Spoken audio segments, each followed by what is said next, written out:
podcast party. Memories of Holdenshire.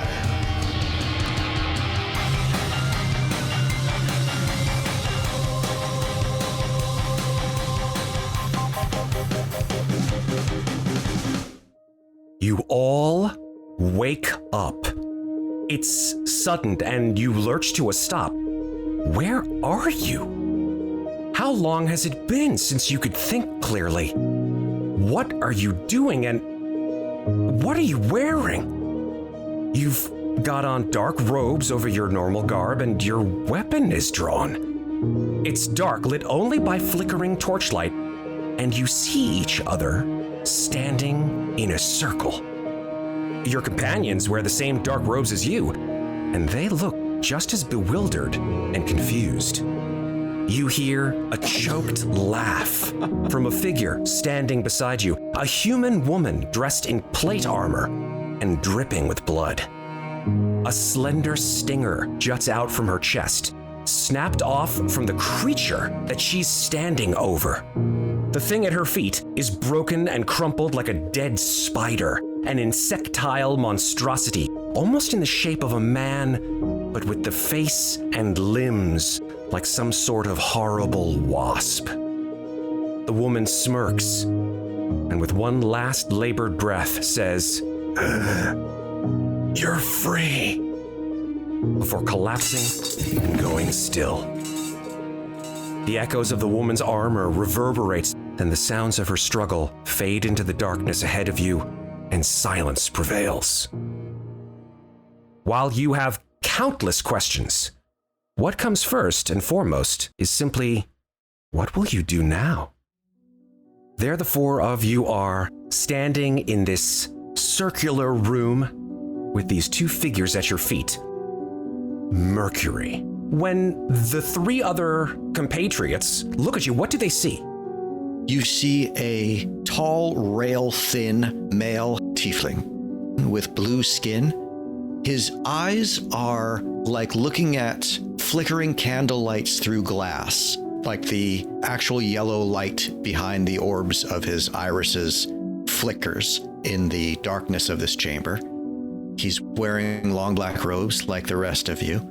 When you say his weapon is drawn, what that means in Mercury's case is he has his right hand extended out in front of him, almost but not quite to the full length of his arm, and there is a torch-like blaze of flame coming out of his palm.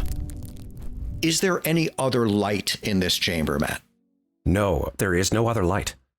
In that case, he leaves that torch flame blazing in his right hand, and he immediately takes one long-limbed stride forward into the center of the room, and he stoops to examine the body of the woman who has fallen to see if there is anything to be done for her. You can make a medicine check if you would like. That is a 17. She is irrevocably dead. Dead, I'm afraid. I'm still studying her. I just say that over my shoulder without moving my eyes off of the body. As soon as I ascertain that there's no help to be rendered to her, I start going through her clothing and armor, seeing if she's got anything on her that would help me understand what's going on here. To Lingbet, you're actually closest to Mercury. What do the other three see when they look at you?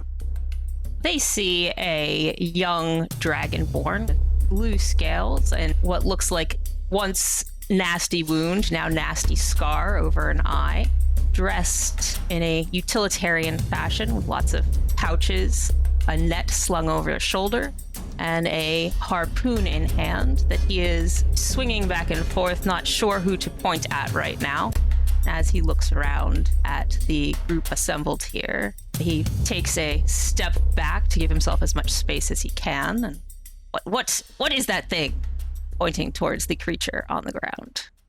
If you would like, to Lingbet, you could certainly make either an Arcana or Nature check to determine what this thing may be. I would love to make a Nature check. Looks like I have a 12. You know for sure that this is some kind of insectile humanoid creature that is nothing like you have ever seen. You have seen many a creature, hunted them sometimes or captured them, This is nothing that you have ever seen. Perhaps not even native to this plane. Tlingbet just kind of looks at it and goes, I don't like it. Without changing the position of the hand with the flame in it, I'm just sort of rifling through the fallen woman's body with my left hand. I move my left hand off the body and I point my index finger towards Tlingbet, still looking at the corpse, and I say, would you mind pointing the business end of that slightly further from my face? It's rather distracting. Tlingbet gives Mercury a little bit of a nervous glance, but does point the tip of the harpoon more towards the other two and the dead creature on the floor. Thank you. I am like chomping at the bit to get over to this insectoid creature. Absolutely. When this group sees Violet, it's a very small figure in a black robe. She's about 2.5 feet tall. Do these robes have hoods? They do. Because she would customarily have a hood pulled quite far over her little face. So you can't really see her face, but you do see the ends of 2 brown braids coming out of the hood. And that's really all you see at this point. You sort of see her rubbing her hands together like she's very interested in something. She's aware that sometimes some of the things she does are startling to other people. So she is going to, in a very controlled manner, say, would you mind if I just had a look at that? Please don't break anything off or anything before I get a chance to look at it. And then I'm going to, in as controlled way as I can, walk over to the insectoid creature and try to get a sense of, like, if it has venom, where did that come from? Right. If I can find it. Make the same check as our friend Tlingbet did. Go ahead and make an Arcana or Nature check. And using intelligence. Oh, that's a 10.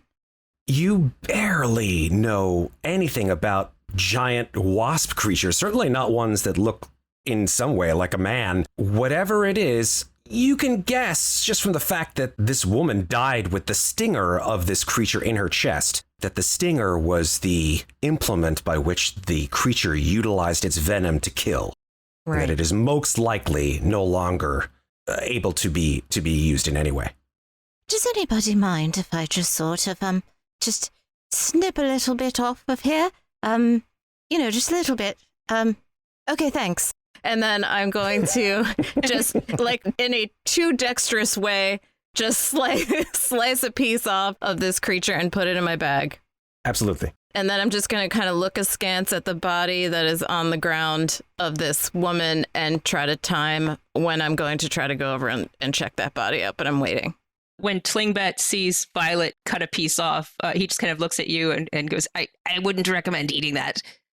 Oh, thank you. No, I wasn't going to. That's a very good suggestion. I will study it later, though, to see if it has anything beneficial it can give us. Oh, all right. And Tlingbet just looks kind of confused by this, but accepts it. Whose side do you suppose we were on? That's a good question. The woman or the wasp? I don't think I would have sided with a giant wasp. No, that's doubtful. You'd be surprised. Strange bedfellows. Speaking of strange bedfellows, Gwyven, what is it that people see when they look at you? When they look at Gwyven, they see a stocky male dwarf with very long, unkempt hair, but his beard, unlike most dwarfs, is very short and very neatly trimmed around his face. He always has a little smile. Even now, with everything that's going on, he has this little smile, like he's in control. He knows everything that's happening. It's a pleasant grin. It's not obnoxious. And he's holding a short sword in one hand and a small hammer in the other, and he puts both of them down very carefully. And the first thing he looks at is what he's wearing. He's not really concerned about anything else. And he looks at the robe and he throws it off into the corner. And then he immediately goes into his backpack to look for something to see if it's there. I'm assuming I still have my backpack and stuff. You all have all of your gear from when you last remember individually being where you were last. You don't even know how long ago that was. But your last firm and concrete memory was being around a town called Hengistbury. In your travels, you remember coming through the town, not as a group, but individually, looking for work, looking for adventure along your particular path in life. And then the next thing you know, everything is a big blur. And here you are. Now that he has his robes off, you see that he's wearing leather armor, but it's very intricate and very neat. He's very neat and clean. The only thing that about him that's not neat is his hair is just super crazy. And he has all kinds of little gadgets and things on him. So he rifles through his backpack and he's looking for something in particular. Is it there? Yes, it is. Okay. Once he does that, and he sits down on the nearest rock. I look at Gwyven and I say, my friend, drab as that robe was, I might consider keeping it on if I were you. You know what they say, when in the prime material, do as the mortals do. Might help you blend in with local color. At least, if that is what they wear locally. Where are we, by the way? Let's get out of here. And there's stairs, it looks like. Do you have a scalpel in there? You look like you have a lot of things. Do you have a scalpel? No. Oh.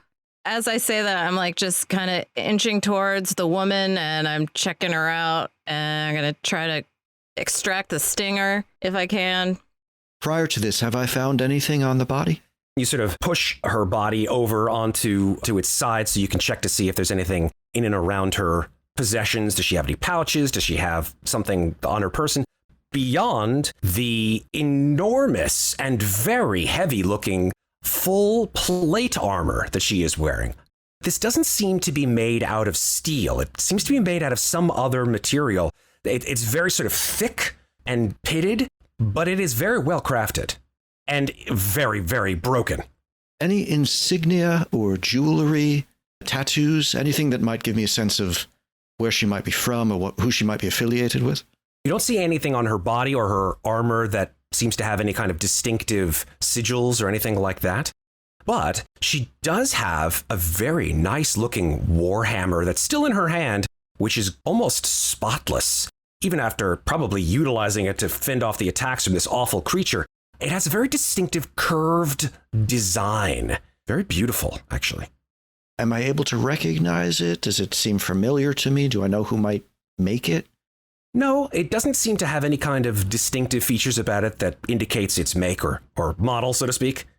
I rise to my feet. I let Violet have a look at the body if she wants to. Oh, thank you. I was a bit distracted, as if I'd woken up from a rather long, dramatic dream or nightmare. What was it she said just before dying? She said we were free. Yes. I look around. Is there any sign of restraints in here? Is there a door?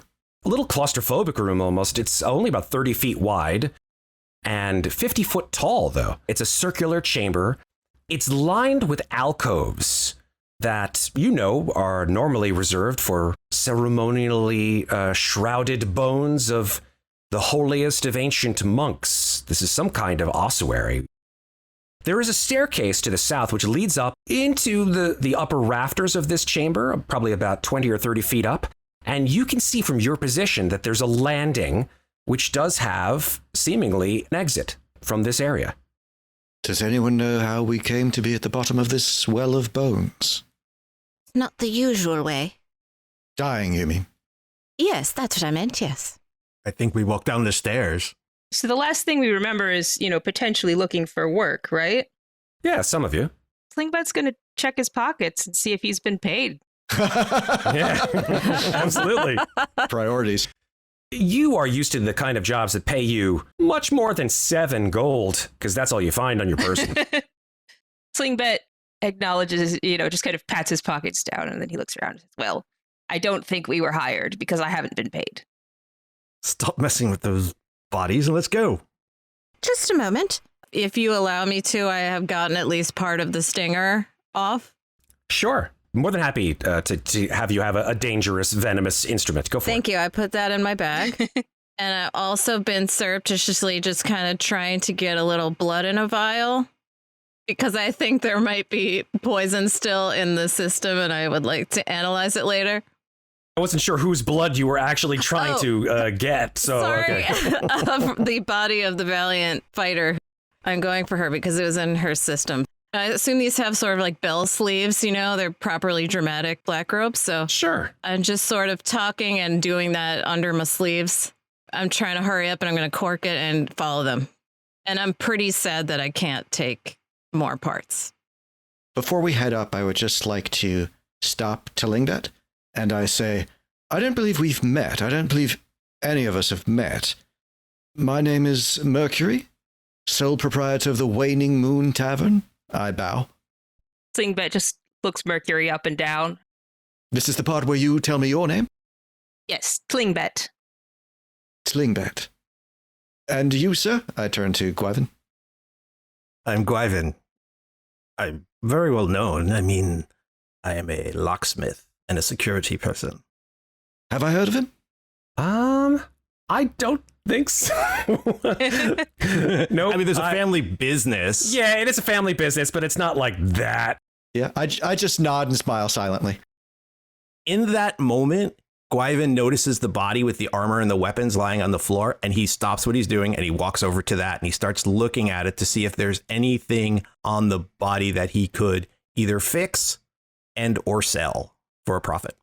The armor is absolutely shredded, clearly by enormous claw marks, most likely from this creature. But the armor doesn't seem to be made out of steel. It seems to be made out of a different material. You could potentially fix it if you found the right materials and tools. Do I know what the material is? Make a nature check. So he's going to use his skills as an artisan, and he's going to touch the material. He's going to see if it bends. He's going to just examine it completely. So which one should I use? Intelligence? Yeah, intelligence. This is something you've learned, so go for it. 22. Oh, wow. Woohoo! Something about the armor brings you back to the time in your apprenticeship. The material that your forebears told you was strange to even utilize for anything other than weapons or armor is a material called cold iron. It is a material that is forged without the use of any kind of heat. It is literally just hammered into shape as it is in its resting state, not through any kind of forging process. Ooh. Is this more valuable than regular steel? It's much more rare, for certain. It could be more valuable to the right buyer. I look at it and I say, do you know what that's good for? Yes, I do. You, child, and he points to Mercury. Take this armor, carry it. I say, where I come from, we're a little superstitious about cold iron. If you wouldn't mind, I want to pick up the Warhammer using my robe that I've mysteriously acquired. I sort of like wrap the robe around my hand and then pick up the Warhammer through the robe. And I turn to Tlingvet and I say, oh, you seem like a good stout chap. Would you like a Warhammer? I offer the cold iron Warhammer to Tlingvet. The Warhammer itself is not cold iron. Oh, okay. It's just a regular Warhammer? Yeah, it certainly doesn't look like a regular Warhammer. It's very light. As soon as you pick it up, so you expect, a Warhammer is pretty damn heavy. It's probably like 7-8 pounds, maybe even more. This thing feels just right. You pick it up in your hand and you can sort of swing it with ease. Actually, come to think of it, I don't know if you have proficiency in... A Warhammer is a martial weapon. I am not proficient in it. I continue to hold it out to him. Tlingvet will reach out and take it and kind of heft it. This is a bit strange to me as well. I suppose I could. I do like learning new things. I suppose I could work on it. It could be a clue to how we came to be here. Now, I look straight up at this. We're standing at the bottom of a 50-foot well, essentially, right? With a stairwell curling up the side of it. Mm-hmm. The architect certainly wants us to go up, but I've always been a little bit difficult about architecture. I just want to check the walls on this level to make sure that up really is the only way to go. Make an investigation check. While he's doing that, I'm taking fingernail clippings. Oh my God. Tlingvet is just giving you really weird looks. Yeah, I have to see if people can see really what I'm doing because I'm trying to be as motionless as possible and just sort of like wandering over like near a hand, and then I'm just gonna sort of just for fun. Yeah, just for fun. Make a sleight of hand check, Violet. Okay. Let's see if it overcomes Tlingvet's passive perception. Okay. What shall I use as my modifier? Well, since you insist on being so silent and restricting your movement, I would say dexterity. Okay. Oh, it's so bad. That's a 5. Oh no. Yeah, so I start doing it and I feel like I'm kind of too eager, and I see Tlingvet clearly seeing me. I just give a little shrug. flip at my sleeves to get them out of the way so it's easier and just keep going. Slingbit looks at you and just like, if you're gonna do that here, just like hands you a tiny little pair of clippers that are clearly used for like foraging things. Oh, thank you. Thank you so much. What are you gonna use those for? Oh, well, fingernails are very interesting. Do you know that they keep growing after you're dead? So if we were to come here in like 30 years, this person would have very long fingernails. So they have a lot of information, things sort of end up being stored in them. And I like to cut them and then sort of study them later, You can kind of tell a lot about a person by their fingernails. And I kind of just start staring at your hands. Slingbit gives Violet this very long look and says, "You do you." Thank you. Thank you for these. And I'm going to put the little fingernails in and then very gently hand them back to you, your clippers. Slingbit tucks them back into one of his many pouches. Mercury, what did you get for that investigation check? Yes, I'm glad you asked. I got a 4. Oh. So I don't think I found much in the walls except bones in their little recesses. I say, right, as I was saying, when you're at the bottom of the well, the only sensible direction is straight up. And I will move to the foot of the staircase. Which is what I said 5 minutes ago. Let's go, children. Come on, come on, come on. And he claps his hands. Never hurts to exhaust all the options. But as it turns out, yes, onwards and upwards. Quietly, please. Oh, yeah, that's true. Can we move sneakily? Absolutely. I will ask for a group stealth check. I'm going to say 50% is a pass. Oh, I don't like this no modifier on my stealth. Delighted to say I do not have disadvantage on the stealth check for the first time in 2 years. But don't worry, I got a 5. Oh, man. Oh, don't worry. I got a 4. I have a 10. Gwyven, A 14? you are very, very quiet, as you insist to be. However, the other 3, not so much. It just makes a loud ruckus. Gwyven just sighs. As you walk up the stairs, you can see from your position that the stairs go up about, like I said, 20 or 30 feet to a landing, and then you see another staircase going up from there. I'm still got the flame burning in the palm of my right hand. And as I'm not sneaking well, but moving a little slowly up the stairs, I am in the lead. I would like to check, does it look like we recently walked down these stairs? Are they dusty? Are there any footprints? Yeah, you can make a survival check. Okay. Ooh, I am killing it. That is a 4. Oh, dear. Yeah, all my rolls are low, too. You see some scuffs on the stairs in the dust, but you're not quite sure if they're yours, others, not sure. I say, Slingbit, you're sort of a nature chap, are you? Yes, I am a tracker and a guide. Ah, are there any tracks? I sort of gesture vaguely with my index finger along the stairs. Thought there might be some. Well, obviously somebody's been here, Slingbit says as he looks at the scuff marks on the stairs. I will go ahead and make that check. So while Slingbit is checking the stairs, having spent a minute with Gwyven, I would like to use my fashion sense ability on him. Okay. Tell me what that does. Now that I've spent a minute observing a creature within 60 feet of me, I can make an insight or history check against his passive deception check score. So let's see if I can do that first. Your passive deception is simply 10 plus your deception skill. So in this case, you don't have anything in deception, so that it would be just a 10. So I'm going to use my insight.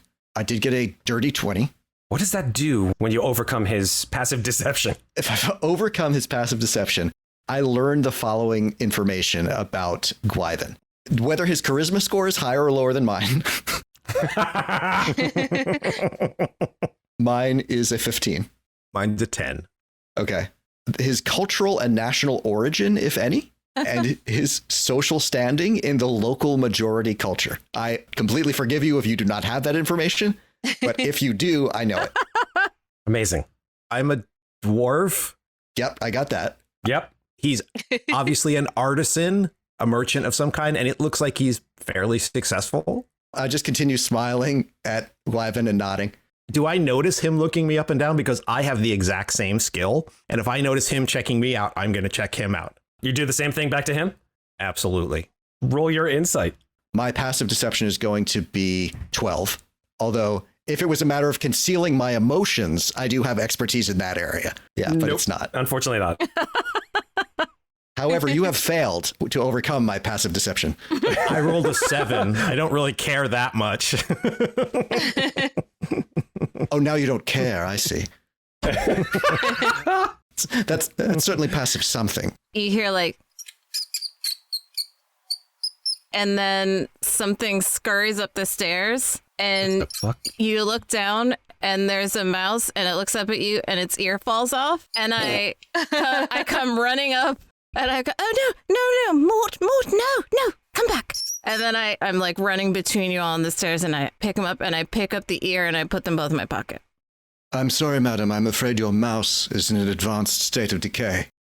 Oh, that's Mort. Oh, he's fine. I can just fix him right up. And then I will take him back out, and you can see that he doesn't look really uncomfortable. He just doesn't have an ear. And then I just hold up his ear, and I go, Risaccio. and I hold it to his head, and his ear goes back on. Oh, God. Wow. And then he Okay. just looks around, and then I put my pocket, I get a little piece of cheese, I give it to him, and then I put it back in my pocket, and I'm like, You were saying? That's certainly something that's happened. Tlingbet, how's it coming with the tracks? Yes, so Tlingbet, great tracker that he is, unless we are in daylight or we happen to be tracking the Fae, none of my great tracking abilities are particularly helpful. Okay. So Tlingbet is carefully studying the stairs that he has already declared that, yes, something clearly has been on these stairs. But I have a very impressive 5. this seems to be the median roll we're getting. Yeah, unfortunately, it's just the lack of good sunlight to Lingbet. I smile at Tlingbet. Yes, what story have these stairs told you? What secrets have they whispered? He just shakes his head and says, I don't like it. I don't like it at all. Not one bit. Yes. That makes 4 of us.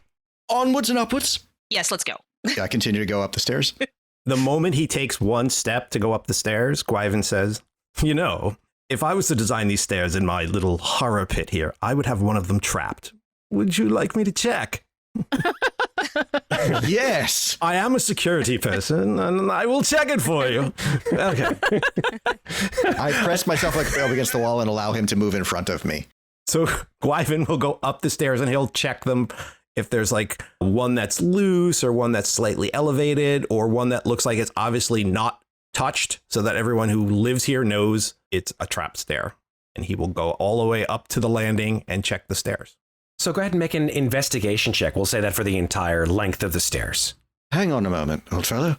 I'll just give you a hand, shall I? And I will cast guidance on him. Nice. That'll give your check a D4. Tlingbet follows along rather protectively with the harpoon still at ready so that he could point it over their shoulders should anything appear ahead of us on the staircase. That is an extra 2 for guidance. And Gwyven rolled a 21. All right. A total of 23. Yeah, absolutely. Gwyven, no step is trapped. All right, so the one right before the top, the landing, Yep. he points at that one. That one's trapped. Don't step on it. And he steps over it. Wow. Well spotted, my friend. Do I believe that? Make an insight check. Make a deception check. I did get a 17 on insight. Make your deception check, Gwyven. A 20. You believe it, Mercury. Thank God you're here. I very carefully step over it. And I hold out my hand if he wants help. Yeah, I take it firmly. And then I hold the torch over that step. And I say, everyone, Gwyven spotted a trap. Okay. All right. Thank you. Thank you. All right, now that we're on this landing, what's there? A small set of stairs, quite steep, goes up through the ceiling of this small area. Onward, I whisper. I'd like to step up and just have a listen. Go ahead, make a perception check. That is a 19. And can I also do a listen? Yeah, sure, both. That's a 5. You don't hear anything, either of you. Well, after you. Shh, quiet. So the stairs lead up to an opening. Yep. Gwyven will go up. Come on, quiet. You enter this particular area from the area below. The chamber is about 25 feet to a side. It's square. It's filled with dilapidated pews, seemingly arranged facing some kind of a ruined altar, though the dais is actually currently slid to the left, revealing the stairwell that you guys emerged from. You'd see strange runes that still glow on the front of the altar, as if Perhaps some kind of puzzle was solved to move it and reveal the staircase. There are 2 shut stone doors, one on the west and one on the east, and a set of stone double doors hanging open to the south. I say some brilliant individual solved this puzzle on the way in. I look importantly. I wonder who that could have been. Did we join a cult? I don't remember doing that. Doesn't seem like the sort of thing I'm likely to do. Hi, everybody. Hope you're enjoying Podcast Party Memories of Holdenshire, presented by Cast Party and EN Publishing. For this series, we're using LevelUp Advanced 5th Edition. For more info on these cool new rules and enhancements for your 5th Edition D&D games, visit levelup5e.com. The show will be back shortly for the second half. If you're a new listener and you're enjoying this adventure, you should also check out Podcast Party Descent into Avernus, as Dungeon Master Matt Gordon leads us to hell and hopefully back in a quest to save the stolen city of Avernus from eternal damnation. We have almost 2 years of episodes available now, and episodes come out right in this feed every other Monday. Hey, have you ever wanted to wake up in an underground crypt with no idea how you got there like our heroes did in this episode? Well, Cast Party's professional dungeon masters are available to hire for online games. We have games for kids as well as adults, and our DMs can run almost any of the official Dungeons & Dragons 5th Edition adventures, as well as third-party adventures, and some we've created ourselves. Check us out at cast-party.com, and follow us on Facebook at CastPartyDND, on Twitter at CastParty2, on Instagram at cast_party, or on TikTok at cast_party. As always, we're offering monthly free online adventures with our Dungeon Masters. These free games fill up quickly, so if you'd like to grab a spot, you should join our email list or our Discord server. Links to both can be found at cast-party.com. You can now watch episodes of Podcast Party on YouTube, complete with artwork, battle maps, character portraits, and even a little bit of animation.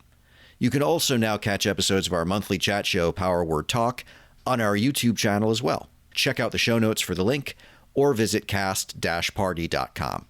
If you enjoy Podcast Party, please follow the show, rate us, and leave us a review. We'd love to hear from you. Message us on social media, or email us at info@cast-party.com. Follow us on Facebook at CastPartyDND, on Twitter at CastParty2, on Instagram at cast_party, or on TikTok at cast_party. Thanks very much for listening, and now back to our adventure in the catacombs. Do I recognize what faith this altar and prayer room might have been devoted You to? could make a religion check if you would like. Slingbut's going to look at the robe that he is still wearing and see if there's anything, identifiable as far as, details or symbology or anything like that on this robe that clearly was not his previously. Unfortunately, the robe is a very nondescript black robe. Does it have pockets? Oh, I hope so. I guess cults are just not what they used to be, because this robe does not have pockets. Sons of bitches. Disappointing. Right? Yeah, totally. Every time. Doesn't have pockets yet. Can anyone read that? I point to the glowing runes on the altar. What are they? Runes. I'm going to look and see what language it is. What languages do you know, Violet?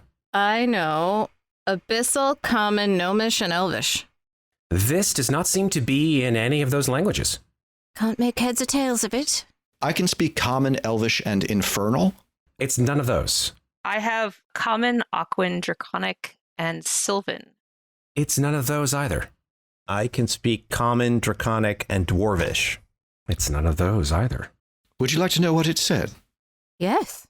Would you mind waiting 10 minutes? I don't have anywhere else to be, I don't think, although I don't know what day it is. Well, if we could get outside, I could tell you. Oh, that's great. Think it might possibly be rather important. If you don't mind, I'm just going to close my eyes and put my first 2 fingers just above my eyes on my forehead and stoop my head, and I'm going to start ritual casting Comprehend Languages. Slingbut would like to go take a very careful look through that door that's cracked open at the south side of the room. You want to go through the doors down to the south? Well, I want to peek around the cracked open door to see what I might see down the hall. You move south to these double doors, which are open, and you see that there is a hallway. It's about 10 feet wide.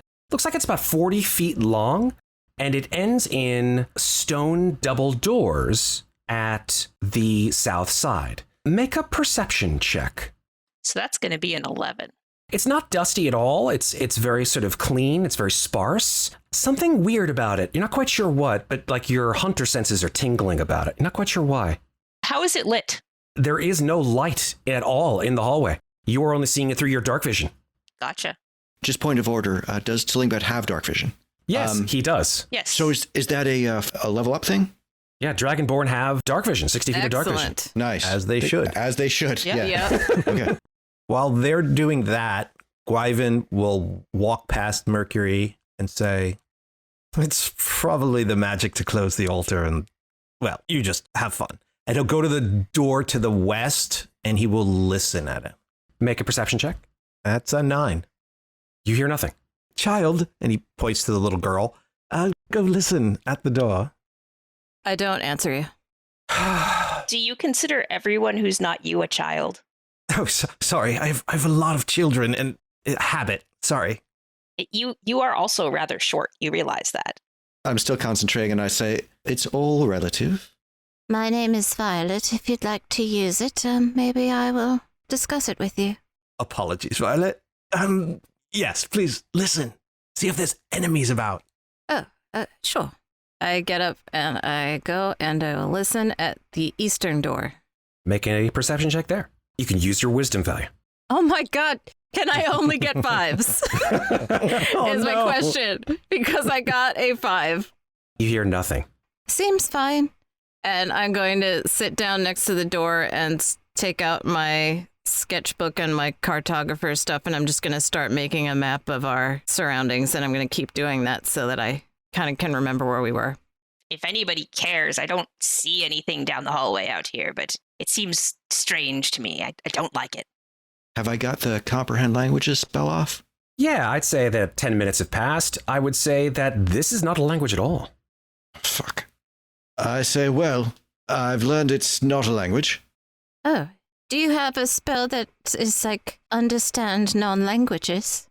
I don't think so. Is it art? Is it? Well, who's to say? Oh boy. It's like, here we go. There we go. I'm glad you asked. Oh God. Can I see if it is arcane in nature? And if so, does it ring a bell? You could make an Arcana check on that one. And I will offer her guidance on doing that. Thank you. Oh, I have something called forbidden knowledge. I will say that that's actually a pretty decent way of using your specialty, because this is certainly forbidden. So go ahead and use your specialty when you make that roll. Okay. And you can also add a 2 for guidance. Okay, so with that 2, that would be a 14. These runes are maybe not necessarily a language, but a name. But it's not using words and it's not using letters per se, but it's syllabic. You can't really understand, based on your roll, what those syllables are. But clearly, the combination of those syllables are what allowed that altar to move to the left. Right. Does Violet convey that to us? Yes. Perhaps a code or a password? Yes, it's a name of some sort. Well, 3 ways to go from here. What do we think? Tillingbet doesn't like that hallway. I don't, but there's more doors. Yeah. I'm guessing that we came from down there. I point down the south hallway that Tillingbet's standing in front of. Probably. The doors are open. Well, both of these doors, it sounds quiet back there, so either one? What do you think, Gwyven? Let's take a peek. The door to the west, is it locked or is there a locking mechanism? You don't see that it's locked. Gwyven will try to slowly open the door. You turn the doorknob and you pull the door. As you do so, I would like you to make a strength saving throw. And check that door for heat, Gwyven? That's a 16. As you pull the door, you feel some kind of resistance on the other side. And as you open the door, you hear a cavalcade of stone, and it just erupts forth from the door and almost clocks you in the head as you swiftly move your dwarven body out of the way, and a absolute avalanche of rubble filters into the room. No. That must have been a devilish trap for you to miss it, Gwyven. After you saved us all on the steps. Perhaps the hallway would be better. I suppose that explains why it was quiet. Well, since Gwyven was clever enough to spring the trap, I look in to see if there's anything else. It's just like a closet with a trap in it, pretty much. Well, I mean, it's actually not really so much a trap. It's just that the area beyond it is filled with rubble. Something perhaps caused some kind of a cave-in or some kind of collapse, and that caused... It's like the Frisbees on that Community episode. Yes, exactly. Right, yes. It has occurred to me that this could be a tomb, and people tend to build them so as not to be interfered with. It is only just occurring to you that this could be a tomb after we were a hole with tombs. Should we check the east door for traps? Gwyven will go over and he'll check the east door for traps. Make an investigation check. I give him guidance and then take 3 healthy steps back. I'm just looking around him. That's a 19. You do not see anything on this door that seems overtly trap-like. I will open the door and step back. You open the door, and inside there is a room. A small room, perhaps 15 foot by 10 foot. Inside you see some barrels and crates and... So a storage room. Seems like it. Is there anything useful? Anything good in there? Gwyven will step in and look around a little bit. Go ahead and make an investigation check. I will give you guidance again. So 16 plus 2 is an 18. You're pretty swift moving around the room. Most of these boxes are open. They seem to be full of somewhat unpleasant, but probably serviceable hard tack and some filled water skins. All told, you can see that there's 10 supply that can actually be scavenged from this room. You also happen to notice that there's a small sack that's resting on top of one of these crates. Does it look like a money purse kind of thing? Doesn't look overtly like a money purse. It doesn't have the sort of dollar sign on it, but it is a sack. What's in there? Gwyven will pick up the sack and look inside.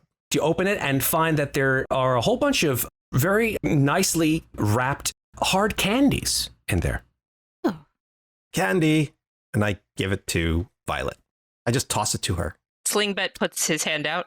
Since I'm standing between them, can I try sleight of hand to catch it in midair? Sure. Bad dates. Amazing. I did get a 21. Okay. You grab it. If possible, I would just like to squeeze a couple out of the bag surreptitiously as I catch it and then pass the rest of the bag to Violet. Oh, thank you. Tlingbet, would you like one? Slingbet does not just take one. He puts his hand in and takes a handful. Oh, that's good. Okay. And then puts it in one of his pouches. Okay. I will put this substantially lighter pouch back into my pocket. I pocket the 2 that I took. Does the water seem fresh that's here? Yeah, you sort of uncork the water skin. It does seem pretty fresh.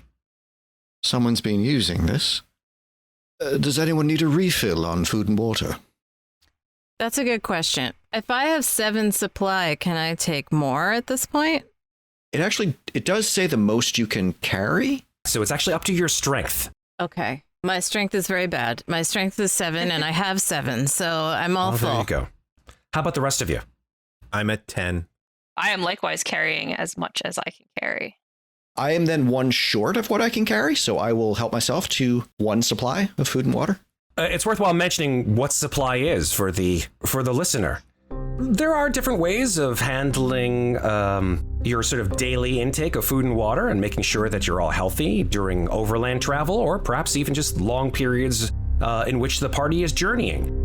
There are certain conditions that will come as part and parcel of our little series here that may happen to you as part of your not partaking in a day's worth of food and drink for every day that you need to take a long rest. supply becomes kind of important. If you don't use supply, you can get what's called fatigue, and that can be quite detrimental to your overall health, shall we say. But it won't happen. Of course not.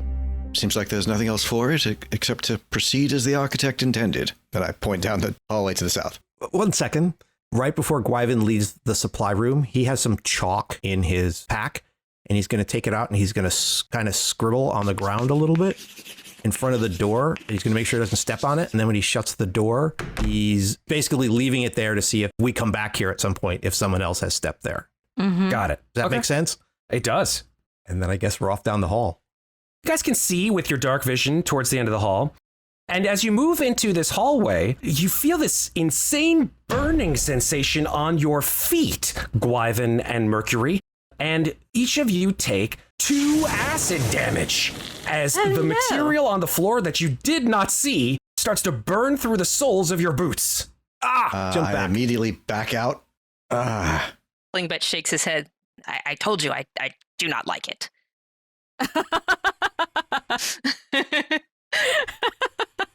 I mean, I said I didn't like it. I don't know why you'd walk in there.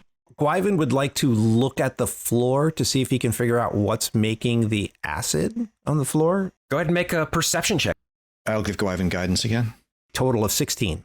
You notice that there's some kind of strange glistening transparent so that you can see the floor, but something is just glistening along the entire length of the hallway. You see sort of like maybe a couple of angular chunks of this material that are sort of floating in this viscous goo. I say, step back, everyone. There's a whole bunch of shoes on the floor here. Shoes? Well, And then there are all these broken pews and pieces of wood everywhere. we could tie these to our feet, and they could be like shoes, you know. And then we could walk across it. Yes, I think that's a wonderful plan, B. Violet. I sort of bounce that torch flame in my hand, and then I'm going to throw it down the hallway, not like right in front of us. Yeah, I'm going to throw it about 30 feet down the hall, but at the floor, try to drop it onto the acid and see if maybe I can burn it off. You throw your flame that was produced from your hand whoosh, down the hallway, and it lands in the goop. It doesn't seem to burn away. And after about maybe 10 or 15 seconds, the flame is doused. Worth a shot. Plan B it is. And I just start tying things onto my feet. As does Tlingbet. 2 suggestions. Oh, sure, I'm listening. The water. We have water. Maybe we could wash it away. Or we could just make a bridge with these boards. Yes, either of those are rather good. I mean, there's no reason we have to do that instead of Violet's shoe plan. Good point, equally good point. And Tlingbet continues tying things to his feet. As he does not normally wear shoes. I will do the same. I'll start fastening a couple of planks to my feet, but then I will help Gwyven start bringing water barrels over as well. Water skins, yeah. Is there enough water that we feel like this wouldn't be comically inadequate to try to wash it away? It would take a long time, but I mean, it could possibly move this acid stuff. So, yeah, what if we make our way forward with our plank feet, pouring water right in front of us? I love that idea. Okay, so I think that's the plan, Matt. You tell us the special level up A5E roll is for plank. For plank feet. Plus water spurting. Yeah. I think I have expertise in that, actually. Gadgetry. Gwyven has gadgetry as an expert skill. So he's going to help everybody make their little wood shoe All feet. right. Nice. So go ahead and roll your gadgetry. What kind of a roll is that? That's a Engineering. engineering. So that's a new skill to A5E. So go ahead and roll your engineering check. This will be based off of your either intelligence or dex. With my expertise, I rolled a total of 10. Well, I mean, it's not awful. You've made better, but I mean, the materials, right? It's just so not up to standard. We're not going to the ball with them. Everybody should bring some extra too, in case something should happen. They can at least throw it on the ground in front of them and keep Yes, going. that's true. In case they start Good to idea. dissolve, That's I a pick good up idea. another. Yes. I pick up another board in each hand. Yeah, And the rest of you still have your robes on, right? correct. Yes. Yeah, I suppose we don't need them. Do we need Well, these? let me ask you this: are they longer than our ankles? I would say no, they're not. Okay. You don't have to worry about that. I was thinking about that for a second. I'm like, are they going to sort of trail behind you in the hallway? Are we trailing our robes into acid? If they're shorter than our ankles, I'm going to keep mine on. With the planks on your feet and the water in your hands, you're able to. Well, that's a D&D phrase if ever I heard one. Yeah. You're able to move down the hallway, spraying the acid-laden floor with your water, and able to, within about 10 to 15 minutes of spraying and moving down the hallway, push it all the way down the length of the hallway into the next room. So you're able to actually see about 2/3 of the way down into the next room. And what you see is sort of unpleasant. It is a much larger chamber than any that you have been in yet. And this is about 50 foot square. As you approach the southern end of this corridor, having sprayed the acid into it, and it sort of disperses a little bit, you see that the chamber is lined with countless shelf-like alcoves, very similar to the kinds of alcoves that you saw in the chamber below. And the floor is littered with broken bones and partial skeletal remains. Hey, Mercury. Hey, Mercury. Yes. Do you think we're in a tomb? All right. If it pleases you, yes, I'm beginning to suspect we might be in a tomb. Just checking.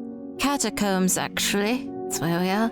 This looks like a pretty large series of catacombs here. Do we have any idea that there is a large church in the town we were in or anything like that? Well, the town that you remember being in did have a small church, but not a very large one. If the church happened to have these kinds of catacombs underneath it, that would be kind of a big deal. Mm-hmm. Well, I'm stumped.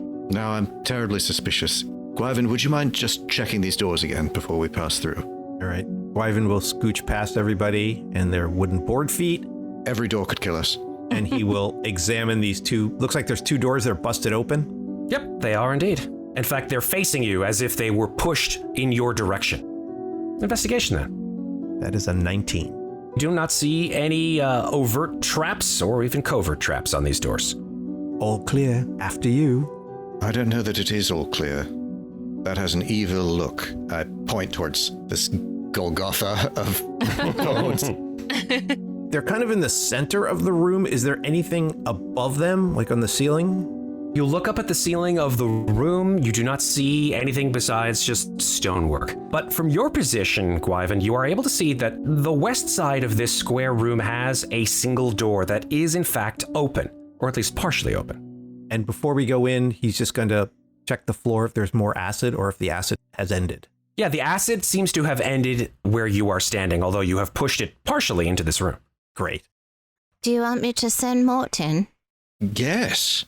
Mort loves bone piles. Don't you, Mort? Watch out for the acid. Watch out for the acid. Oh, no, I wouldn't put him in that, although I could fix him after it, but I wouldn't do that. And I will let him jump off my hand into the bone room where the acid has ceased to be. And my goal here is just to let him scamper around and see if anything reacts to him, like scampering around in the bones. And tell him, if anything happens, you come back to me. Yeah, for my part, just because I'm well and paranoid at this point, I would like to ready an action. I've got my produce flame ready in my hand. If anything makes a move on Mort, I would like to throw my flame at it. So you seem pretty sort of ready to go. Yeah. Tlingbet likewise still has his harpoon pointed over the shoulders of everyone shorter than him, which is everyone. Yeah, I will get low to give Tlingbet plenty of clearance to do that. When Gwyven notices everyone else getting weapons ready, he readies his crossbow. Mort jumps off your hand and starts to squiggle in and amongst the bones, moving in and around. It's having a ball. It's in its natural habitat. Oh, yeah. Loving it. If you see anything interesting, Mort, you can bring it back.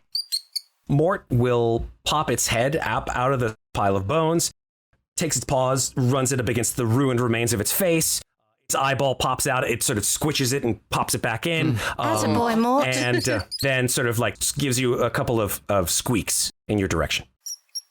Oh, it seems fine. All right. Well, I'm still pretty mistrustful of this bone pile, so I'd like to slip into the room as quietly as I can.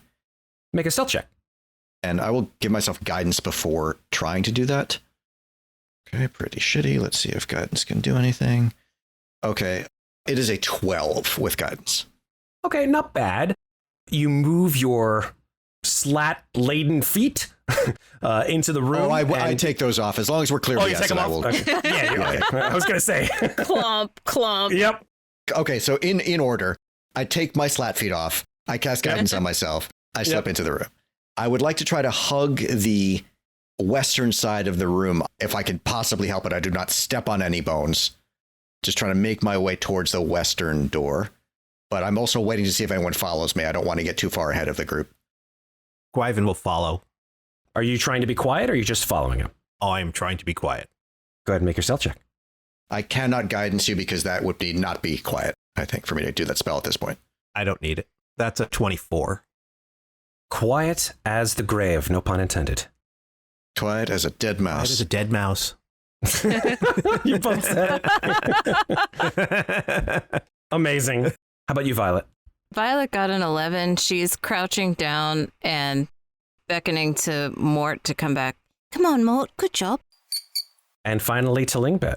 Tlingbet is going to wait at the entrance of this room until he is confident that the rest of them have safely made their way around the outskirts, and then he will follow. Quietly or no? He will attempt to follow quietly as long as he sees that they have made it safely to the other side door. Seems like it. Go ahead and roll your stealth check. Well, that is a nat 20 Ooh. and a total of 23. Nice. Okay. Where did Tlingbet go? Tlingbet just like taps you on the shoulder. He is in fact holding his breath while he does this, yes. I've arrived at the western door. It seems to be open. I take a peek through there. Through this door, you see that there's about a 30-foot long, but very narrow, only about 5-foot wide hallway, and has an odd stone door at the western side of it. In between that door and you, however, there happens to be a 10-foot wide pit, which seems to have been potentially triggered as you see that the false floor that was most likely covering it seems to be on one of the sides of the pit. You also happen to see that there is a coiled rope that has been coiled up nicely next to it, but the end of it has been dropped into the bottom of this pit. Someone just left their rope. If something went down in the pit, pulled on it, the whole rope would just pull into there's nothing keeping it up here. Right. I'm in the way, so I'll tell you what, I'm going to cast guidance on myself, and then I will check the doorway for traps. Okay. It is a 12 total. The door itself seems to have been smashed open. Maybe this was locked at one point in time, but the lock has been absolutely bashed open, but there is no trap on that door. I step through. Gwyven follows, going quietly. You look down into the pit. The pit seems to be about 20 feet deep, and it is lined with sharpened metal spikes. And luckily, nobody seems to be impaled upon them. It fills the whole corridor, right, from side to side. But how far across is it? It's 10 foot wide. Okay, so probably a bit further than I can jump. Who's good at throwing? Anyone? And I just sort of put my arms up. Gwyven will start digging into his backpack. He will pull out a piton and a hammer, and he'll show everybody that he could actually spike the rope down. It's going to make noise. What is past the rope, Matt? Looking down the corridor, is there a door? There is a door. To the That's west? correct. Okay. Does it have a handle? It does. Okay. I say, does anyone have a means of conveying a rope across the room to that door handle? What does the door seem to be made of down the hall? It seems to be made of brick. I'd like you all to make a perception check now that you're all looking at the door. Gwyven rolled a 10. For fuck's sake. Violet rolled an 8. Mercury rolled a 10. Tlingbet has a 6. Good God. It's a door. There's something on the door that's odd. It doesn't look like it's part of the stone or the brick or whatever. It seems like it's sort of sticking out. You're not quite sure what it is, though. Oh, could it be like a lever that maybe resets the trap? I mean, I could throw my harpoon at the door, but it's not going to stick if it's a brick door. Yeah. We do have a bunch of broken wood in the room down the hall, but we would have to put shoes on again. Well, we've probably got our planks that we carried down to this end of the hall. Yeah, I did say to bring extra planks. I don't know if we brought super long ones, but there were long ones. Can we attach them to each other to make a bridge that's at least strong enough for you to cross, Violet? And then once you're on the other side, we could use the rope. Yes, maybe I could find something to tie it to, you mean? Yeah, I'm thinking you could tie it to the handle of the door over there. Mm-hmm. Or, I mean, this is a little gross, but there's a whole bunch of bones. We could just put a whole bunch of bones in the hole so that we don't have to burn up all again. Rather not disturb the bones. Let's try if we can make a little flimsy bridge that might be light enough to take Violet's weight since she's quite small. Or alternatively, you could throw me. Does anyone feel confident about throwing her? No. Okay. I'm actually in favor of the bridge, perhaps with a safety rope. Yes, that's a good idea. I'd like to creep back to the doorway of the bone room. Okay. I'll make another stealth check. I'm still paranoid about this. I will guidance myself as usual before starting. That is a 10 this time. You're very difficult to be heard. Okay. Nobody heard me. Nobody heard you. Did I say hear? Yeah. I meant to say, I say that all the time. It's just my way of speaking. Sorry. Yeah, either pronunciation is correct. I pick up the boards that we abandoned, and I start making my way back with my collection of planks. And I say, look, I've got everything we need to build a bridge. Can Gwyven engineer a bridge? MacGyven. Yep. Yeah, go ahead and make your MacGyver check. I will assist with guidance on that. Ooh. That is a dirty 20 plus 4 for a 24. Yeah, I mean, you guys watch the man work, and he's kind of a sight to see. Yes. You are able to make a 10-foot long board out of all of these pieces of wood that would extend from one area to the other side of the pit. When Gwyven's working on this bridge, he seems very happy, very relaxed. It seems like this is where he likes to be. I tie one end of my rope around my waist and the other end around Violet's waist. All right. After you, madam. Thank you. I extend my hand so that Slingbet can hold onto my hand. Yeah, Slingbet just kind of grabs both of your shoulders instead. Okay. And Violet, how much do you weigh? I weigh 32 pounds. Here I go. Boop, boop, boop, boop, boop, boop, boop, boop. And I'm walking across.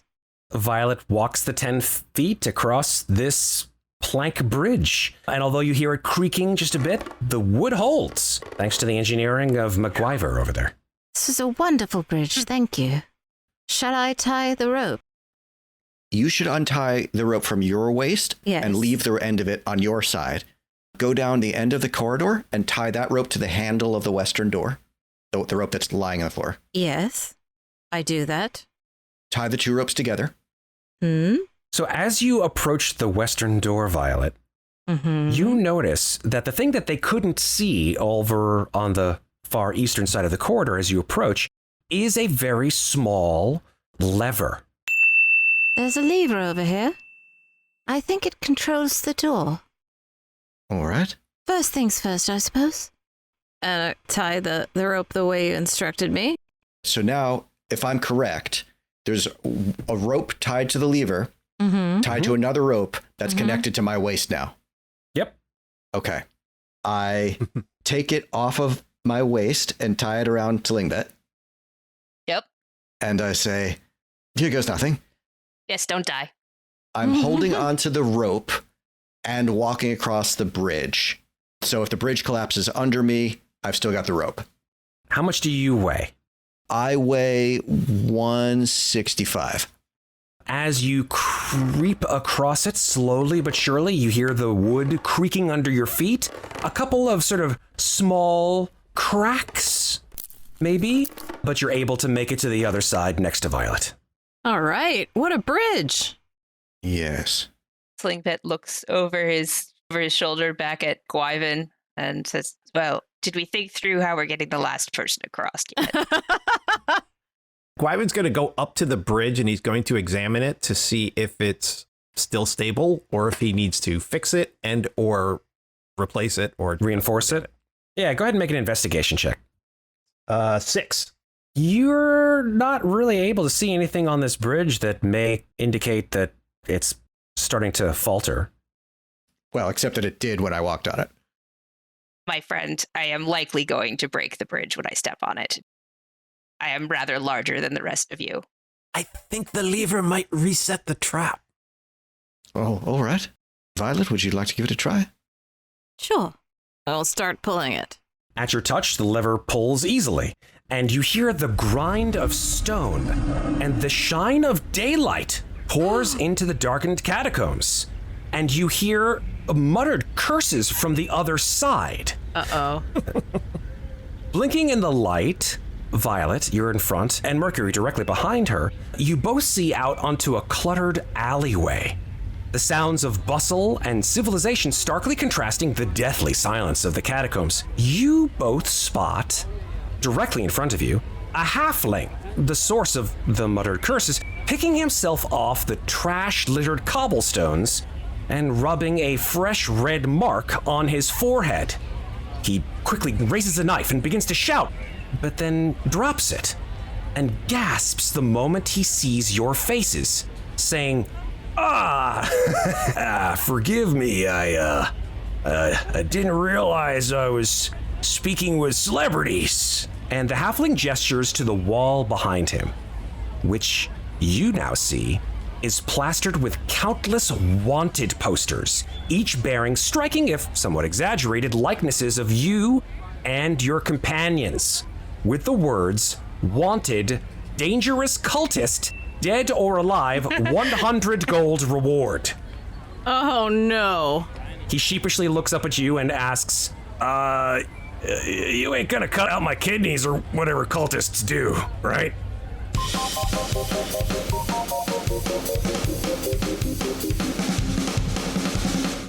Thanks for listening. This episode featured the Dungeon Master stylings of Matt Gordon, with Andy Cannistra as Gwyven, Carolyn Fox as Violet, Rachel Savicki as Slingbit, and me, Tal Aviezer, as Mercury. This episode was edited by Carolyn Fox and me. Our original theme music is by Lauren Anker and Anthony DiMasso. Remember, if you enjoy Podcast Party, please follow the show, rate us, and leave us a review. Thanks very much for listening.